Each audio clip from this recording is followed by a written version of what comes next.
My name is Sophia Whitmore. I'm a 28-year-old jewelry designer from New York, and if you had told me a month ago that I'd be sitting in this airport with nothing but a carry-on and a broken heart, I would have laughed in your face.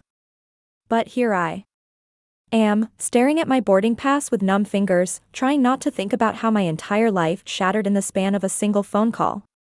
The fluorescent lights hum overhead, too bright, too cheerful for someone who just found out her family betrayed her in the worst possible way. I adjust my sunglasses even though it's nighttime, because the last thing I want is for some stranger to see the tears I'm barely holding back.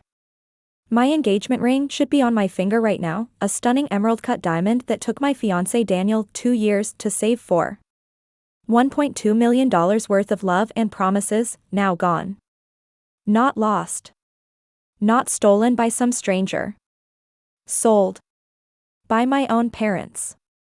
To fund my sister's healing journey, in Bali I can still hear my mother's voice from that awful phone call 3 days ago, so casual, as if she was telling me what she'd bought at the grocery store. Oh darling, don't be so dramatic. It's just a ring. Lillian needed this retreat after everything she's been through. You've always been the strong one. As if my strength was permission to take from me. As if my stability meant I didn't deserve to be asked. The airport PA system announces final boarding for my flight to Zurich, and I stand up so fast my coffee sloshes over the rim of the cup. Good. Let it burn. The pain is something real to focus on besides the gaping hole where my trust used to be. I don't look back as I walk toward the gate. There's nothing left for me here now, but what they don't know, what none of them could have guessed, is that I didn't just book a one-way ticket out of New York. I set something in motion before I left. Something that will make them regret the day they decided my feelings didn't matter. By the time they realize what I've done, it will be too late. The Whitmore family is about to learn what happens when you push the strong one to FAR.as. The plane's engines roar to life beneath me. I finally let the tears fall. Not from sadness. From rage. From the sheer, terrifying freedom of having nothing left to lose. Somewhere over the Atlantic, I open my laptop and pull up the email from my lawyer. The subject line reads, "Documents ready for signing." I take a deep breath and click reply. Do it. 2 simple words that will change everything. The hum of the airplane engines faded into a dull roar as I pressed my forehead against the cool window, watching New York disappear beneath the clouds. The city lights twinkled like the diamond that should still be on my finger. I curled my hands into fists, my bare left finger feeling naked and wrong. The flight attendant offered me champagne for the newlyweds, she asked with a smile, nodding to my empty ring finger. I nearly choked on the bitter laugh that rose in my throat instead. I took the champagne and drank it in one gulp, the bubbles burning my throat. Alcohol wouldn't dull the pain, but it might help me sleep through this 11-hour flight to a country where no one knew my name. Where no one could find me unless I wanted them to. As the plane climbed higher, I reached into my bag and pulled out the thick manila envelope my lawyer had given me just hours before my flight. The contents felt heavy in my hands, divorce papers Daniel hadn't signed yet, the deed to my now empty apartment, and a single photograph of my grandmother's emerald necklace, the one piece of jewelry my parents hadn't managed to steal from me because I'd kept it hidden in my safety deposit box. I traced the outline of the emeralds in the photo, remembering how my grandmother had slipped it into my hand on her deathbed. For when you need to remember your worth, she'd whispered. If only she could see me now, fleeing the country with nothing but broken trust and a plan for revenge. The man sitting next to me, a businessman in his 50s with kind eyes, noticed my trembling hands. "First time flying to Switzerland?" he asked. I forced a smile. "First time doing a lot of things." He didn't ask any more questions, for which I was grateful. If he had, I might have told him the truth, that this wasn't just a trip. It was an escape. A rebirth.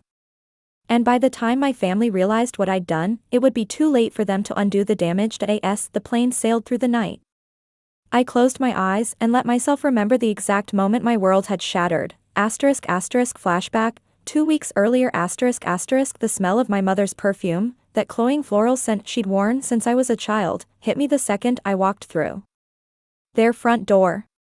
Sophia. You're late, she called from the kitchen. I rolled my eyes, kicking off my heels. The train was delayed. Where's Dad? Out golfing with the Jeffersons. She emerged from the kitchen, wiping her hands on a towel. Lillian's upstairs. She's had a hard week. Of course she had. Lillian always had a hard week. A hard month. A hard life. My perfect, beautiful sister who couldn't hold down a job or a relationship but somehow always landed on her feet, usually because Mom and Dad were there to cushion her fault. I found her in her childhood bedroom, sprawled across her bed like a Victorian heroine, one arm draped dramatically over her eyes. Go away, she mumbled. Nice to see you too, I said, tossing my bag onto her desk. What's the crisis this time? She lifted her arm just enough to glare at me. Mark broke up with me. I bit back a sigh. Mark was the third boyfriend this year. I'm sorry, Lil. But you'll bounce back. You always do. She sat up suddenly, her eyes red-rimmed. You don't understand. He was different. I thought he was the one. A single tear rolled down her cheek. I can't breathe in this city anymore. I need to get away. Here it comes, I thought. The ask. The demand. The inevitable favor that would somehow become my responsibility. I'm going to Bali, she announced. I blinked. Bali? For a healing retreat. 6 weeks. It's the only way I'll get over this. That's great, Lil. But how are you paying for it? Even as I asked, a cold dread settled in my stomach. She looked away. Mom and Dad are helping. Something in her tone made my skin prickle. Helping how?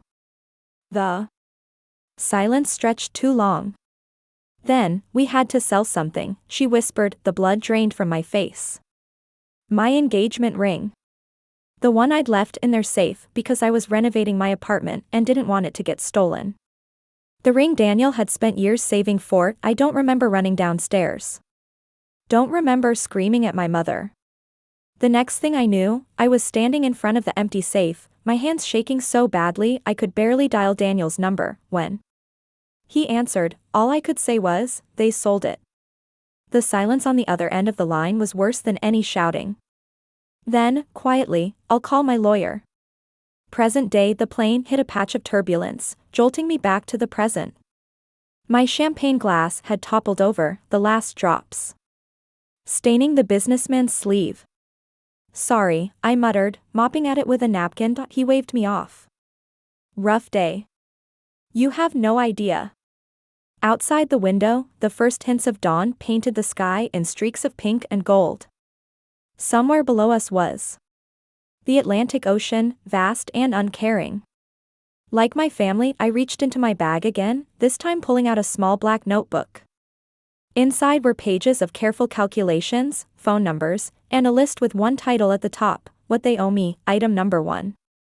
$1.2 million for the ring. Item number 2, 18 years of emotional labor. Item 3, my trust. Item 4, my loved up. By the time I was done, they'd regret ever thinking I was the weak one. The businessman beside me shifted in his seat.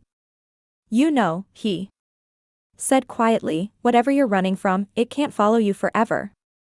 I smiled, closing the notebook. Oh, I'm not running. I'm regrouping. As the plane began its descent into Zurich, I made a silent promise to myself. This was the last time anyone would take something from me and get away with it. My family had made one fatal mistake, they'd underestimated me, and that was going to cost them everything. The Zurich air smelled different, cleaner, sharper, with a crispness that made my lungs expand fully for the first time in weeks. I stood at the airport taxi stand, my single suitcase beside me, watching as snow began dusting the shoulders of businessmen rushing past. The cold bit through my coat, but I welcomed it. The numbness suited me better than the burning rage I'd carried across the Atlantic. My Swiss banker's office was exactly as I'd imagined, all dark wood and discreet elegance. Tucked away on a side street where the only sounds were the occasional chime of a tram bell. Herr Muller rose from his desk when I entered, his handshake firm and dry. Ms. Whitmore, he said in perfect English, we've been expecting you. The safe deposit box contained 3 items: my grandmother's emerald necklace, a USB drive, and a single sheet of paper with 12 account numbers written in my own handwriting from 2 years ago. That had been my first secret act of rebellion, the summer after Dad borrowed my trust fund to bail out Lillian's failed art gallery. While my family thought I was studying gemology in Florence, I'd spent 3 days in this very city, setting up what Herr Muller now called the contingency arrangements. All accounts are active as per your instructions, he said, sliding a tablet across the desk. The screen showed balances that made my throat tighten. Not just the $1.2 million from liquidating my New York assets, but another $3.7 million from investments I'd made quietly over the years, money my parents never knew I had. Money they couldn't touch. I looked up at the snow now falling in earnest outside the window. Somewhere over the Indian Ocean, Lillian would be sipping champagne in first class, blissfully unaware that the return ticket she'd booked no longer existed. That the credit cards linked to our family accounts would decline when she tried checking into her Bali resort. That the healing retreat she'd stolen my ring to afford was about to become a very expensive nightmare. Herr Muller cleared his throat. There is one more matter. He opened a drawer and produced a slim dossier. Inside were photographs of my father entering a building in downtown Manhattan, a building I recognized immediately. The law firm handling Daniel's lawsuit against my parents for conversion of property. The date stamp showed yesterday. My fingers trembled as I flipped through the images. Dad's face was drawn, his usual confident stride replaced by something approaching panic. Good. Let him sweat. Let him explain to his golf buddies why his daughter's ex-fiancé was suing him. Let him. The last photo stopped my breath. Daniel stood in the same doorway hours later, his tie loosened, his expression unreadable. Seeing him hurt more than I'd anticipated. The sharp line of his jaw, the way his left hand still bore the pale stripe where his wedding band should have been. I slammed the folder shut. Initiate phase 2, I told Herr Muller, back at my hotel, a discreet boutique property where the staff asked no questions. I plugged in the USB drive. The video file loaded slowly. There was Lillian, recorded by the nanny cam in my parents' kitchen just 3 days before I left. Her voice was crystal clear. It's just a ring, Mom. Sophia will get over it. Besides, Daniel's rich, he'll buy her another one. The camera caught my mother's sigh. I wish she'd be more understanding. You're going through so much. I know, right? God, she's always so selfish. I watched the scene play out 4 times before closing the laptop. The anger had settled into something colder now, more precise. Like the jeweler's loupe I used to examine flawed stones, I could see every crack in my family's FAAT midnight Zurich time. I composed an email. The recipient list included every member of my parents' country club, all of Lillian's Instagram brand influencer friends, and 3 major society bloggers. The attached video file would send with 1 click at 8 a.m. New York time, right as the charity board meeting my mother had chaired for 15 years was set to begin. I set down my phone just as snow began accumulating on the balcony railing. Outside, the Swiss Alps loomed in the distance, their peaks glowing under a full moon. Soon my family would learn what happened when they mistook silence for weakness.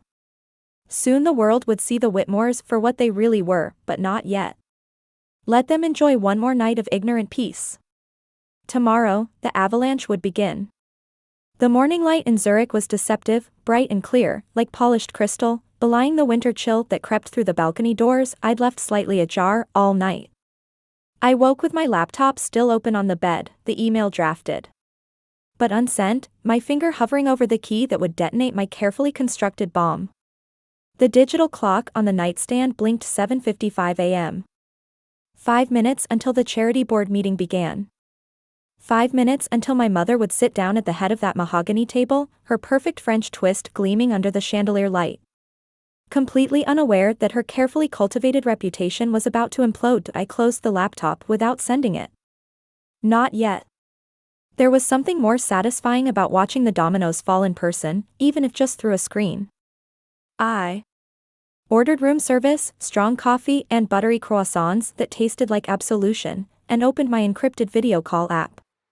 Right on schedule, at 8:03 a.m., my contact inside the charity's IT department answered. The camera feed showed the boardroom from an awkward ceiling angle, but the audio was perfect. "There's been a development," my mother was saying, her voice tinny through the speakers.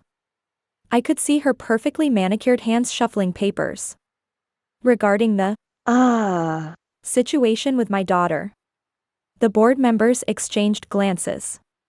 Old money types in Chanel suits and bespoke ties who'd known me since I was a child drawing jewelry designs in the margins of their meeting agendas. Mrs. Kensington, who used to pinch my cheeks and call me the quiet one, leaned forward. "Margaret, we've all seen the video.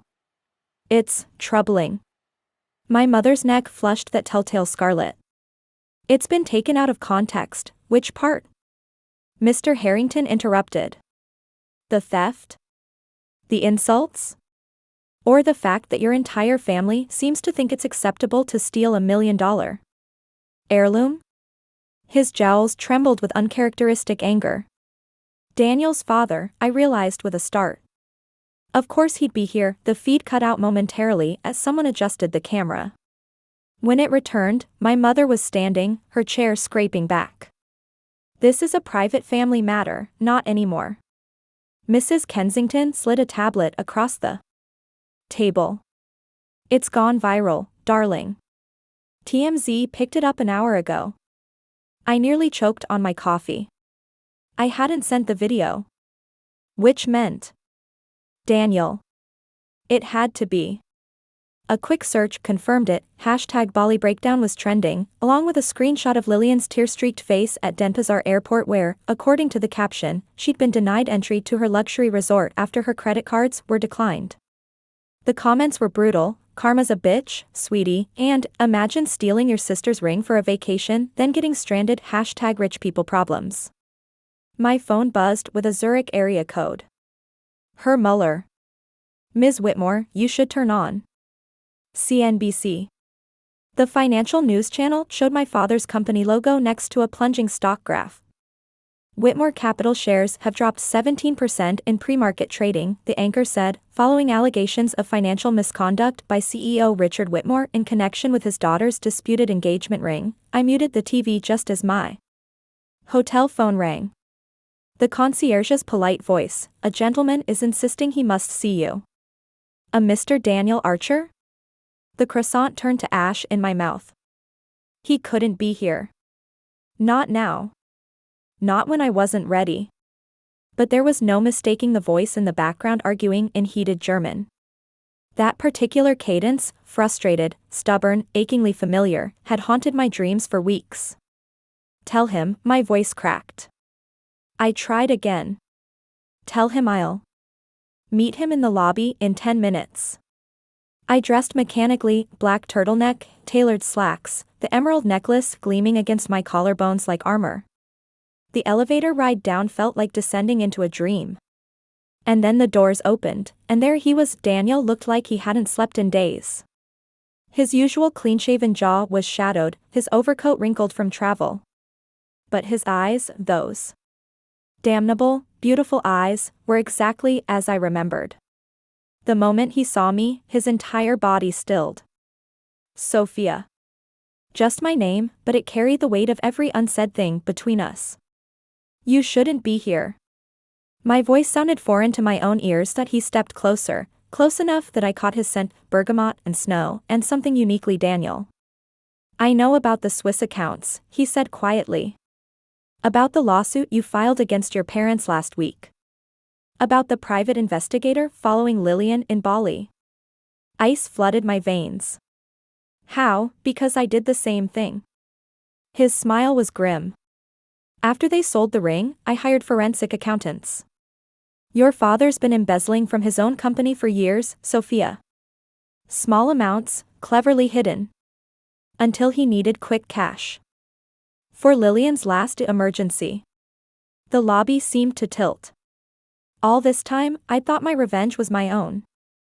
But Daniel had been quietly unraveling the same threads, reaching the same conclusions. The realization should have comforted me. Instead, it terrified me. "Why are you really here?" I asked. He reached into his coat pocket and produced a small velvet box. Not the ring, I knew that was gone forever, but something else. When he opened it, the light caught the delicate platinum band inside, set with a single emerald the exact shade of my necklace. "I bought this the day after I proposed," Daniel said. "A wedding band to match your grandmother's stone. It's been in my safe for 2 years." His thumb brushed my bare left hand. "I didn't come to stop your revenge, Sophia. I came to ask if you'd let me finish it with you." Outside, the snow continued to fall, blanketing Zurich in pristine white. A clean slate. A fresh start. Somewhere across the world, my family was drowning in the consequences of their actions, and for the first time, I didn't have to face the wreckage alone. I slipped the emerald band onto my finger. It fit perfectly. The emerald band felt foreign on my finger after weeks of emptiness. I twisted it absently as I watched Daniel stir sugar into his coffee, 2 packets, just like always. Some things never changed, even when everything else had. The cafe around us buzzed with morning activity, oblivious to the earthquake happening in our quiet corner booth.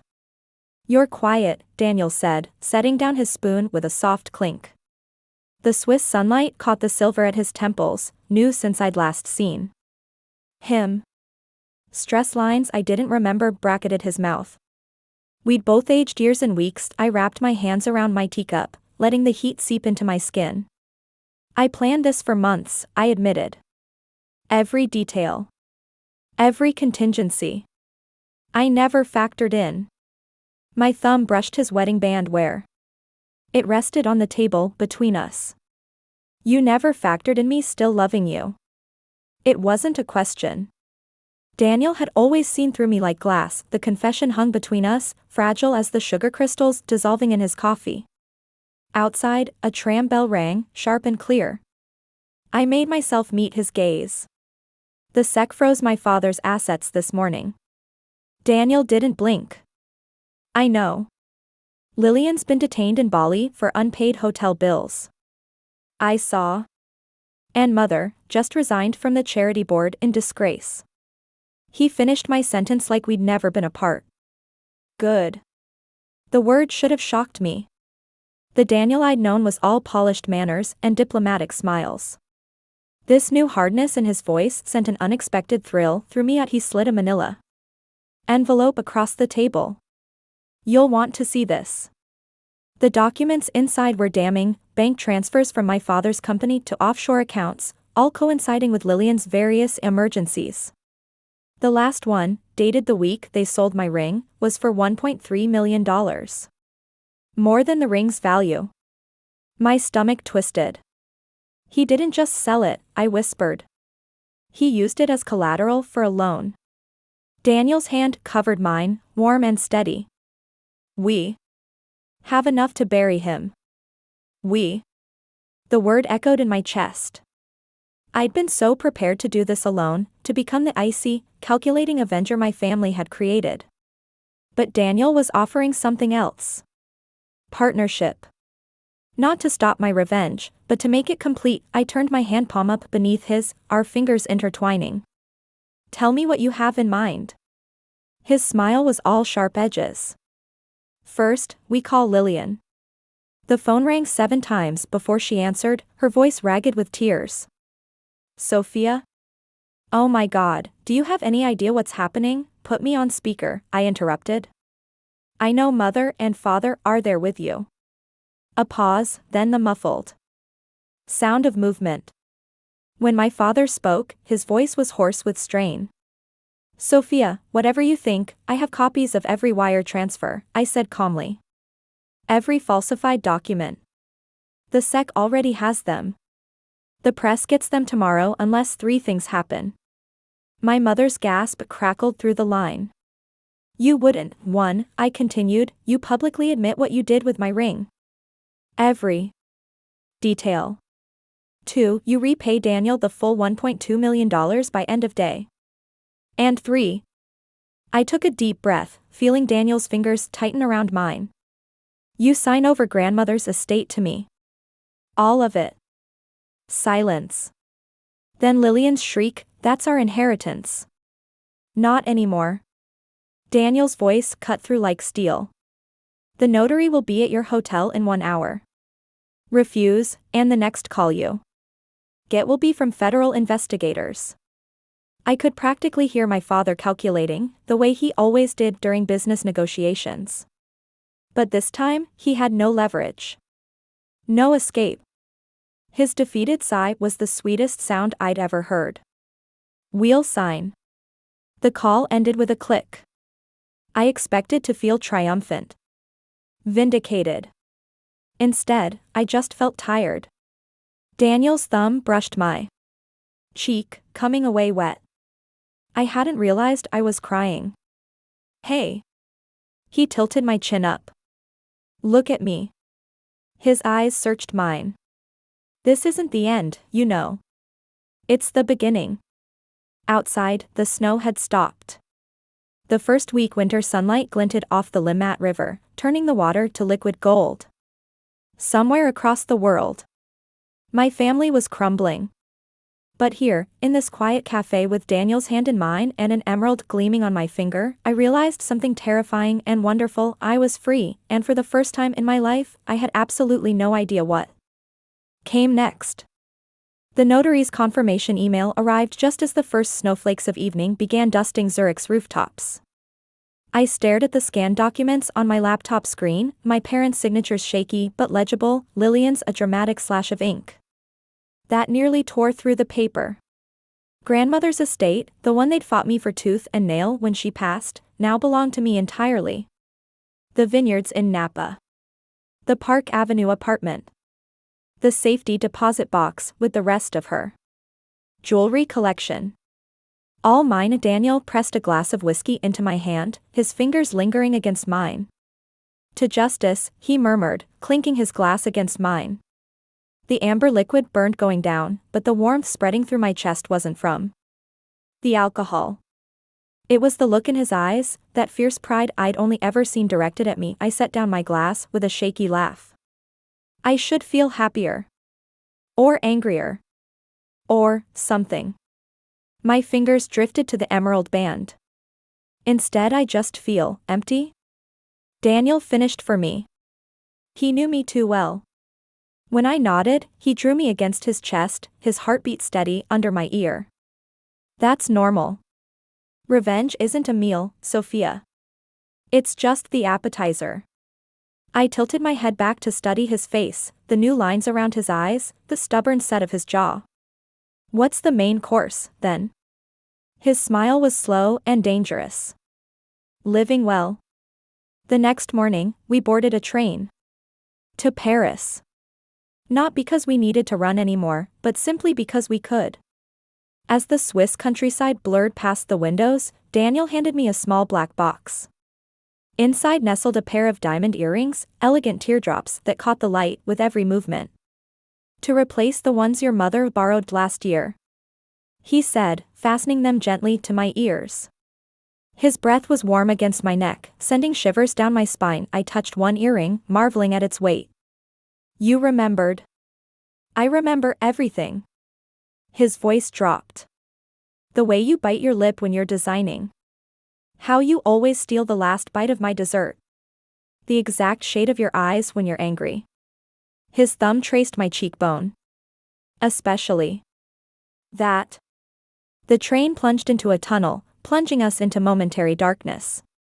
When we emerged, sunlight flooded the compartment, gilding Daniel's profile like a Renaissance painting. In that moment, I made a decision. I reached into my bag and pulled out my phone, hesitating only a second before blocking my parents' and Lillian's numbers. Then I opened Instagram, where Lillian had already posted 3 tearful family crisis selfies from Bali. With a few taps, I unfollowed her, along with every mutual connection who'd ever taken their side. Daniel watched me with quiet understanding. No going back now. Was there ever? I leaned into him, breathing in his familiar scent. Tell me about Paris. As he described our suite overlooking the Seine, the Michelin-starred restaurant reservation he'd made, the vintage jewelry auction we'd attend, I realized something remarkable. I was happy. Not the performative happiness I'd faked at family gatherings, but the real, uncomplicated kind that started in your chest and spread outward like sunlight. The train crossed into France. Somewhere behind us, my old life smoldered in ruins. Ahead lay something I'd never truly allowed myself to imagine, a future built entirely on my own terms. With a man who'd fought for me when I'd stopped fighting for myself. Daniel's phone buzzed with a news alert. He showed me the screen with a grim smile. Whitmore Capital CEO resigns amid financial scandal. The accompanying photo showed my father leaving his office building, his suit rumpled, his face ashen. For the first time in my life, I felt nothing. Looking at him. No anger. No hurt. Just nothing. I closed the browser and took Daniel's hand. Don't waste another thought on them, he murmured, pressing a kiss to my knuckles. They're the past. Outside, the French countryside rolled by in a blur of green and gold. I thought of grandmother's vineyards waiting for me in Napa, of the designs I'd create with her gemstone collection, of the life Daniel and I would build together, one untouched by the Whitmore name and all its poison. The train rounded a curve. The Eiffel Tower suddenly visible in the distance. Daniel squeezed my hand. Ready for your next chapter? I smiled, and for once, it wasn't armor. It was just me. More than ready. The Parisian sunrise painted our hotel suite in shades of gold and rose as I stood on the balcony, the crisp morning air carrying the scent of freshly baked croissants from the pâtisserie below. The emerald band on my finger caught the light. As I sipped my coffee, watching the Seine flow steadily beneath me. For the first time in months, my mind wasn't racing with plans or revenge, just quiet, uncomplicated peace. Daniel's arms slipped around my waist from behind, his chin resting on my shoulder. You're up early, he murmured, pressing a kiss to the curve of my neck. Couldn't sleep, I admitted, leaning back into him. Kept thinking about everything. He turned me gently to face him, his gaze searching mine. Regrets? I shook my head. Not a single one. His smile was soft, understanding. Good. Because today, we erase the last trace of them. I frowned. What do you mean? Instead of answering, he took my hand and led me back inside, where a sleek black box sat on the coffee table. Inside was a single key, old, ornate. The kind that belonged to something centuries old, the safety deposit box in Geneva, he explained. The one your grandmother left you. The one your parents never knew about. My breath caught. I'd almost forgotten. When grandmother passed, she'd given me two things, the emerald necklace I always wore, and a key to a box in Switzerland, telling me it was for when you're truly free of them. At the time, I hadn't understood. Now, I did. The private jet to Geneva was a luxury I still wasn't used to, but Daniel insisted. If we're burning the past, we might as well do it in style, he'd said, handing me a flute of champagne as we took off. The bank was as discreet as her Muller's, all polished marble and hushed voices. The manager led us to a private room where the safety deposit box waited. My hands trembled as I turned the key, the lock clicking open with a sound that felt like fate. Inside were stacks of documents, a velvet pouch, and a single envelope with my name written in grandmother's elegant script. I opened it first, *, my dearest Sophia, *, if you're reading this, it means you've finally broken free. I'm so proud of you. The documents in this box are yours, the deeds to properties they never told you about, stocks they hid from you. And most importantly, the proof that your father has been stealing from your trust fund since you were 18.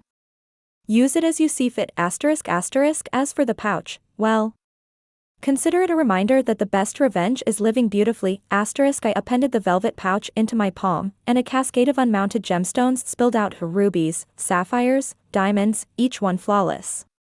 A fortune in raw beauty, waiting to be shaped into something new. Daniel let out a low whistle. She knew you'd need these one day. I clenched the stones in my fist, emotion swelling in my chest.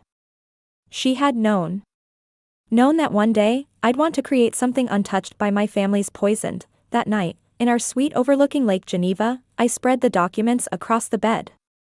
Bank statements, property deeds, even damning emails between my father and his accountant, all proof of his theft. Daniel studied them with a lawyer's eye. We could destroy him with this. I shook my head. No. I'm done with them. I gathered the papers and handed them to him. Send them anonymously to the SEC. Whatever happens, happens. I don't want to know. He arched a brow. That's it? After everything? I picked up a ruby from grandmother's collection, holding it up to the light. I don't need to watch the fire burn, Daniel. I just needed to light the match. He pulled me into his arms, his lips brushing mine. Then what do you want now? I smiled against his mouth. To design again. To travel. To wake up every morning knowing no one can take anything from me ever again. He kissed me deeply, the kind of kiss that felt like a promise. Done. The next morning, as sunlight streamed through the windows, my phone buzzed with a news alert. I almost ignored it, until I saw the headline ***, Richard Whitmore arrested on embezzlement charges, family fortune in shambles. A photo of my father in handcuffs flashed across the screen, my mother and Lillian trailing behind him, their faces pale with shock. Daniel reached over and closed the notification. You said you didn't want to know. I set the phone aside and picked up my sketchbook, flipping to a fresh page. I don't.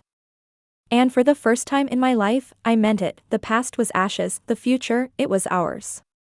The Mediterranean breeze carried the scent of salt and citrus through the open windows of our villa in Santorini, the white curtains billowing like sails. 6 months had passed since Geneva, 6 months of quiet mornings, of sketching jewelry designs until dawn, of Daniel's arms around me as we traveled from one beautiful place to the next. No schedules. No demands. Just freedom. I sat at the marble-topped desk, my sketchbook open to a new design, a necklace featuring grandmother's rubies, the ones she'd left me. The stones glittered in the sunlight as I arranged them on the page, imagining how they'd look woven into gold. My first collection since leaving New York. My first real step into a future I'd built for myself. Daniel's footsteps were quiet on the tile floor as he approached, his hands settling on my shoulders. It's stunning, he murmured, pressing a kiss to the top of my head. I leaned back into him. It's just a rough draft. It's you, he corrected. Unapologetic. Bold. Perfect. I laughed, twisting to look up at him. Since when are you so poetic? He grinned, that boyish, unguarded smile I'd fallen in love with years ago. Since I realized I get to spend the rest of my life waking up next to you. My breath caught. We hadn't talked about marriage since the ring. Since everything. But the way he was looking at me now, like I was the only thing that mattered, made my heart race. Before I could respond, his phone buzzed on the table. He glanced at it, then stiffened. What is it? I asked. He hesitated, then turned the screen toward me. A news headline ***, Lillian Whitmore announces tell-all memoir, stolen inheritance, my sister's revenge ***. A cold laugh escaped me. Of course. Lillian had always been the performer, the one who needed the spotlight. Even in ruin, she couldn't resist twisting the narrative. Daniel's jaw tightened. Ignore it. She's irrelevant. But I was already reaching for my laptop. No. I'm done ignoring them. I logged into my long-dormant social media accounts, my fingers flying over the keys. Daniel watched in silence as I typed, not a rant, not a defense, just the truth. A single post, accompanied by a photo of grandmother's emerald necklace around my throat, the ruby designs spread across my desk. Funny how stolen inheritance only matters when it's yours. Enjoy the memoir, Lillian. I'll be busy living my life. I hit send before I could second guess it. Daniel exhaled sharply. That's it? I closed the laptop. That's all they get. He pulled me to my feet, his hands warm on my hips. No lawsuits? No dramatic confrontations? I shook my head, smiling. They're not worth another second of my time. The breeze rustled the pages of my sketchbook, the rubies catching the light like tiny flames. I thought of my father. In prison, my mother scrambling to salvage her reputation, Lillian desperately peddling her victimhood to anyone who would listen. And here I was, free. Happy. Loved that Daniel's thumb brushed my cheek. What now? I turned my face into his palm, pressing a kiss to his skin. Now, I said softly, we live.